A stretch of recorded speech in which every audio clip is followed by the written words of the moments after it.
Okay, now, so you've got a patient who's had an MI, and you've treated them, and you've admitted them to the hospital. What are you going to do with them now?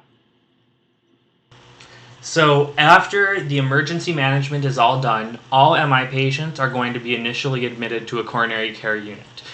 They should be placed and closely observed on house telemetry. We want to know if they go into VFib. This is very important. Ventricular fibrillation is the #1 killer of MI patients in this period. So we need to make sure that they're on close monitoring. They're going to be on daily aspirin. They're going to be on IV beta blockers. They're going to be on heparin. We're going to anticoagulate them to 1.5 to 2.5. We're going to be giving them nitroglycerin for their pain, and we are going to start these patients on statins. Why are we going to start these patients on statins? Well, the fact of the matter is the majority of patients who have MIs have high cholesterol. They have their MIs because they've developed cholesterol plaques and now they get a thrombosis. So we're going to put these patients on statins right away. So aspirin, IV beta blockers, heparin, getting them anticoagulated to 1.5 to 2.5, nitroglycerin, and statin therapy. These patients need to be on strict bed rest for 24 to 48 hours. And the reason for that is that we do not want their heart rate to go up. The higher their heart rate goes up, the more oxygen it's going to need, and the more likely they are going to be to have further damage. We want these patients on 100% oxygen, and that's just to keep their oxygen saturation of their blood at 100%. And after that 24 to 48 hours of strict bed rest, then we can gradually start getting them back into activity. These patients need to be frequently monitored. We need to have enzymes drawn in these patients. We need to do every 3 to 4 hours. We need to be doing. We need to be checking on these patients' lungs and hearts and hearing how they sound, because we need to monitor them for complications. So these patients need to be in coronary care unit, or they need to be on the MICU.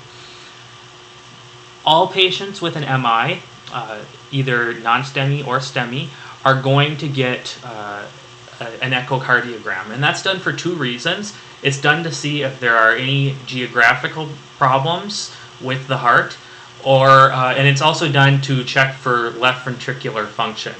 So if you get an infarct, and a lot of them are left-sided, if you get an infarct and it reduces your left ventricular function, well, now you're not going to your ejection fraction is going to go down, and you're not going to be getting as much blood out to the rest of your body. And so that's a problem. And so we want to know if that's happening. So all patients after they've had an MI are going to get an echocardiogram.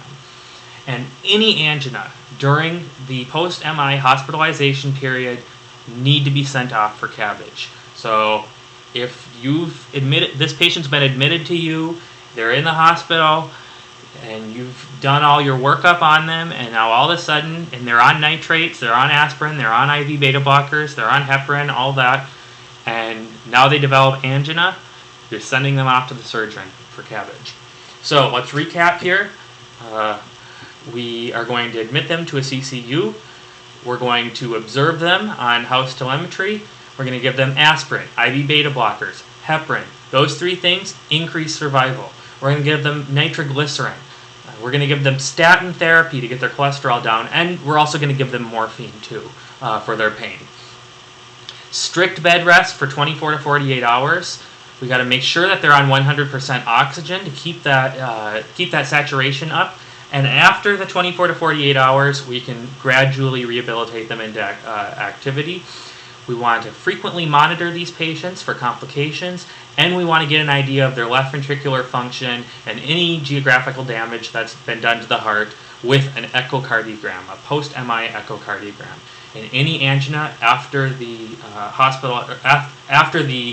during the post-MI hospitalization period, so while they're in the hospital for that MI, any angina they get, off to the surgeon for bypass.